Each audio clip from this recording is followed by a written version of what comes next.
Rajkamal films international உலகநாயகன் கமல்ஹாசன் வழங்கும் சிவகார்த்திகேயன் நடிக்கும் Amaran 31 October Deepavali முதல் உலகமெங்கும்.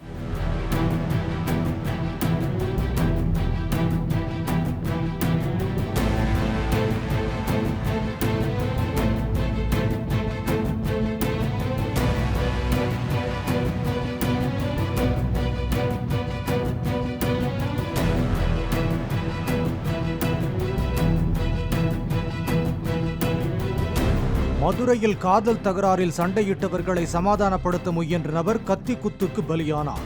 மதுரை தல்லாக்குளம் பகுதியைச் சேர்ந்த சரவணகுமார் சசிகலா என்ற பெண்ணை காதலித்து வந்ததாக கூறப்படுகிறது. சசிகலா தனது முன்னாள் காதலன் ரஞ்சித் குமாருடன் தாபா ஹோட்டலில் உணவருந்தியதை அறிந்து அங்கு சென்ற சரவணகுமார் ரஞ்சித்துடன் சண்டையிட்டதாக தெரிகிறது.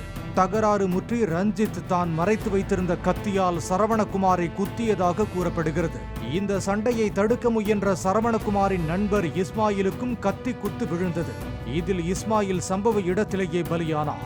சரவணகுமாருக்கு தீவிர சிகிச்சை அளிக்கப்பட்டு வருகிறது. ரஞ்சித் குமார் மற்றும் அவரது நண்பரை கொலை தொடர்பாக போலீசார் கைது செய்தனர். ராஜ்கமல் பிலிம்ஸ் இன்டர்நேஷனல் உலகநாயகன் கமல்ஹாசன் வழங்கும் சிவகார்த்திகேயன் நடிக்கும் அமரன் 31 அக்டோபர் தீபாவளி முதல் உலகமெங்கும்.